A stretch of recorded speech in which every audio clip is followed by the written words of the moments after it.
Genesis chapter 21. Okay, so an overview of this chapter. So it's about Sarah giving birth, the fulfillment of the promise, at least concerning a child. Sure, it's not a fulfillment of the promise of having as many children as the stars in the heaven or the sand and the dust and the earth kind of idea, right? But it's a start of fulfillment. The land, nothing about that yet. That land part will only be fulfilled actually after Sarah's death, as we will see later here in Genesis. But then so with the great news of the birth of Isaac, unluckily as well come the sad news of the eviction of Ishmael and his mother Hagar. Now yes, seemingly Ishmael had a role to play in it with his attitude towards Isaac, by laughing at him. And this time Abram was not just going to fall down and let his wife dictate. He actually was discouraged. He didn't want to send away Hagar and Ishmael. But then God had to intervene, and God had to tell him, but don't worry, he who is God will take care of Ishmael, Hagar and Ishmael. And as we then see, he is going to do. Now, it was not clear to Hagar and Ishmael that he told Abram that Hagar and Ishmael left. And then the water ran out, no more water, the son was like going to die, and so what now?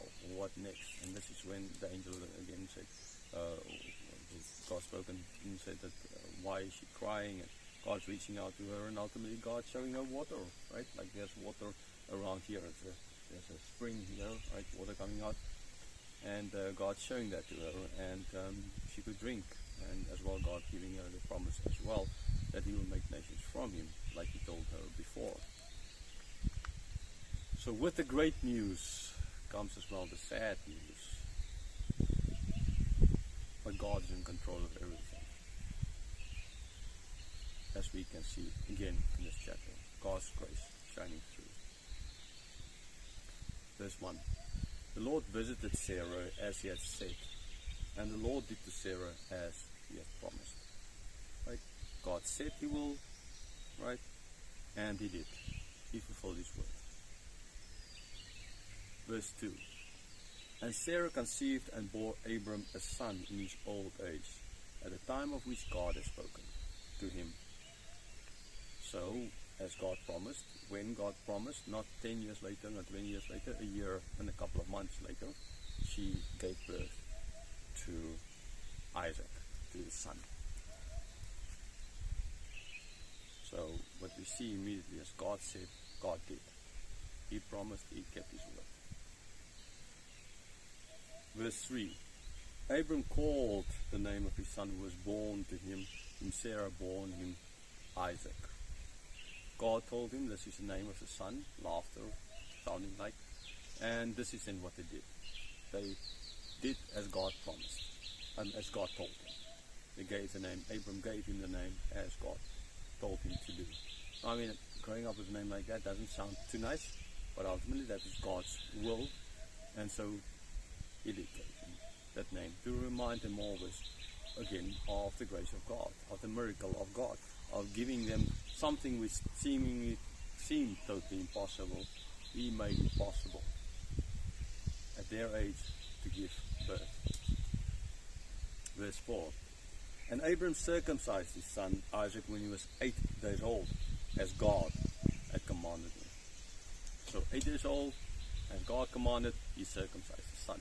So again we see this idea of as God commanded. God told him to give him the name Isaac. God told him at 8 days age to circumcise. And as God told him, he did. As God commanded, he did.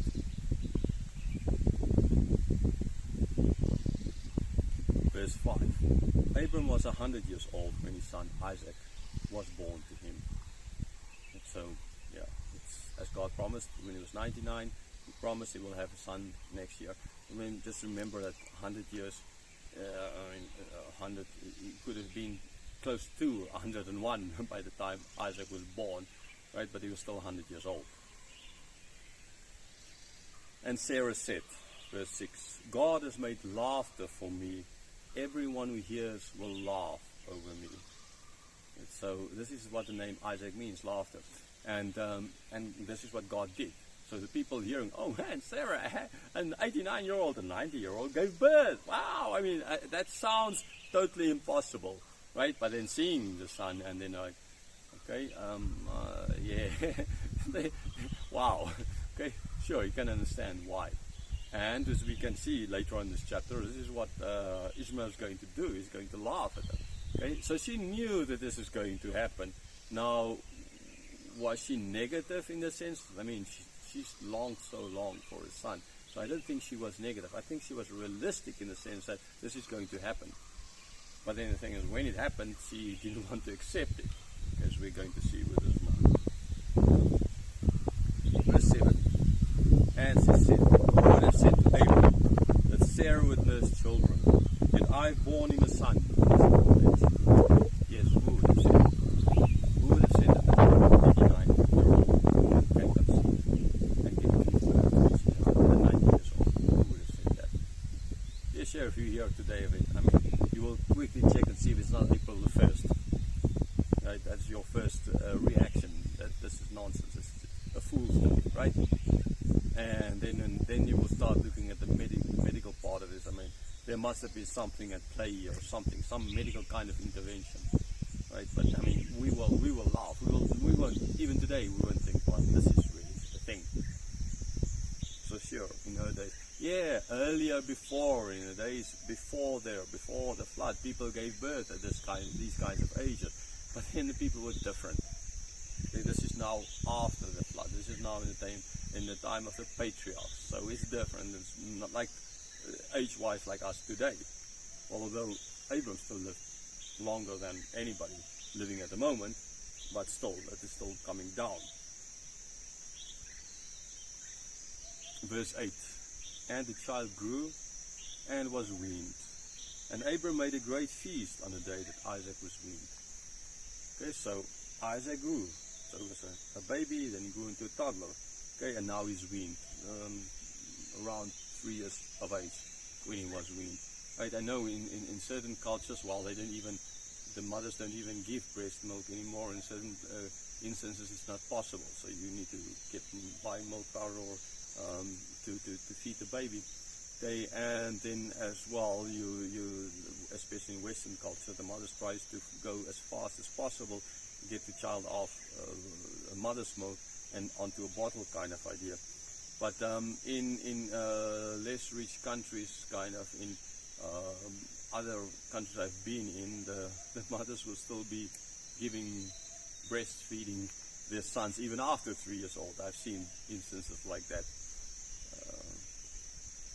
So but this would be around the age that he's now weaned, and as a result, Abram made this great feast.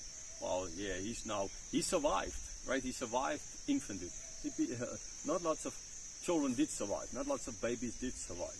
That is why in days past the average age lifespan was so low. It's not that everybody living died at 40 years of age kind of idea. It was because lots of babies died. So many of them died. And when you have lots of them dying before a year old or at childbirth, and you add it up to those who survived till 80, then the average lifespan is going to be 40. And one died at childbirth, another lived to 80, then the average lifespan is 40, right?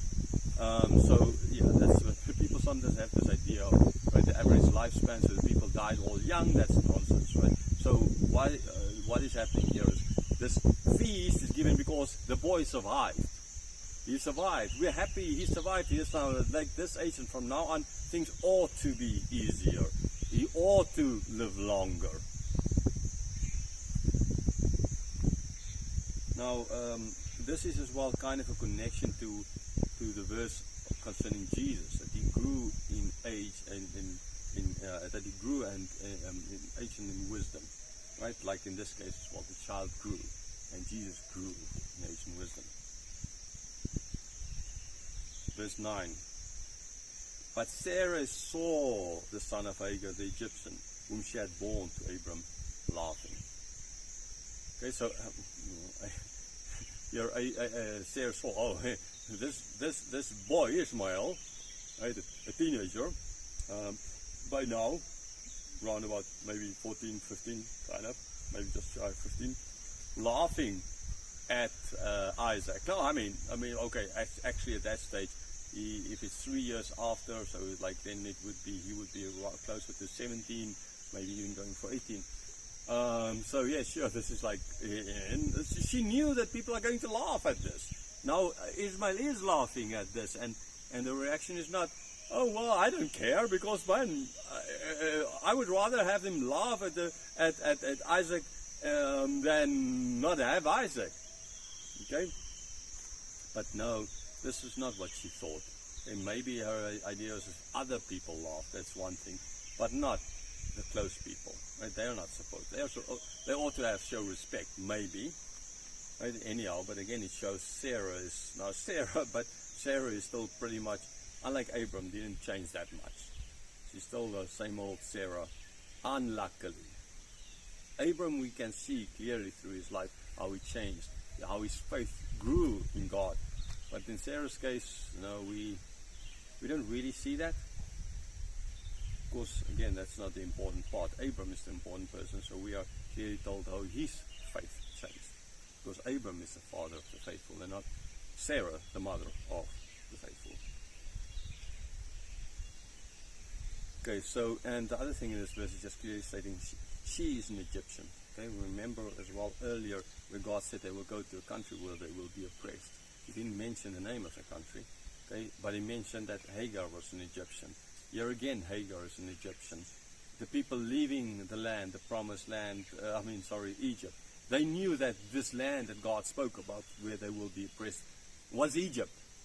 Okay, so again, they would put two and two together. This is why Moses is making such a strong point that she was an Egyptian. She was an Egyptian. Here, with Ishmael laughing about Isaac, is where the 400-year period starts. This is when the oppression started, not only when they lived in Egypt, ultimately. Verse 10. So she said to Abram, cast out the slave woman with her son, for the son of the slave woman shall not be heir with my son Isaac. So, like earlier, here comes Sarah again to Abram. Abram, kick her out. Kick both of them out. Okay? And I don't want him to be around, because if he's around, he will get part. He's the firstborn. He will then get part of inheritance. And I don't want that. Kick him out. Right? Because Ishmael did what she knew was going to happen. You see, there's no real difference here. Sarah is still Sarah, even though her name changed. But her faith, her actions didn't change at all. But Abram's did, for sure, and we see it in the next verse, verse 11. And the thing was very displeasing to Abram on account of his son. The previous time, when Hagar was pregnant, Abram had no problem kicking them out. Now here, after the birth of his son Ishmael, now going most likely for 17, 18, it displeases him. Right, so he changed in his attitudes towards Hagar, he changed in his attitude towards his wife, he changed in his attitude towards his son Ishmael. This time, he didn't just kick him out. This time, he was displeased with Sarah. He was going to stand up. He was going to do the right thing. He was going to do what Adam was supposed to do in the Garden of Eden towards Eve. He was going to do what he was supposed to do to Sarah years before this, 18 years before this. And he didn't. But now, he's ready to do it. You can see the growth in his faith. We see it in other places in this chapter, how he acts, like with the birth. He gave the name as God told him. He circumcised Isaac as God told him. So, as God told, he did. We're not the Abram lying to Pharaoh. We're not the Abram lying to Abimelech anymore like in the previous chapter. We are now at the Abram who is not satisfied. The Abram ready to do the right thing. The Abram that is getting to the point where he can take his son to a mountain and bring him as an offering.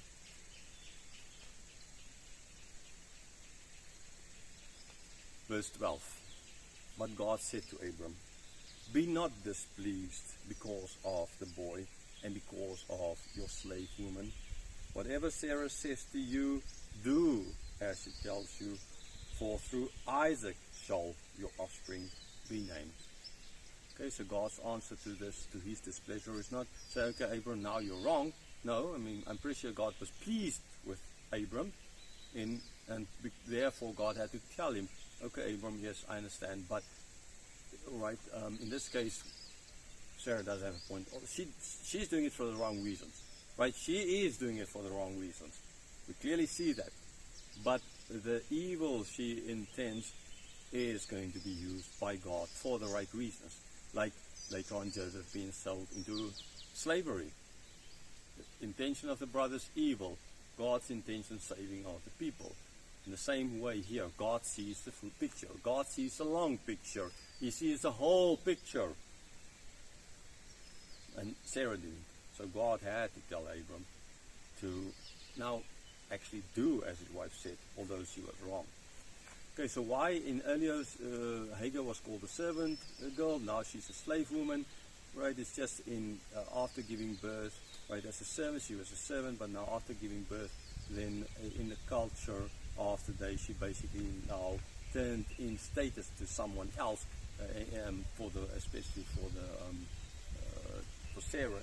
Now for Abram, she is now a slave woman.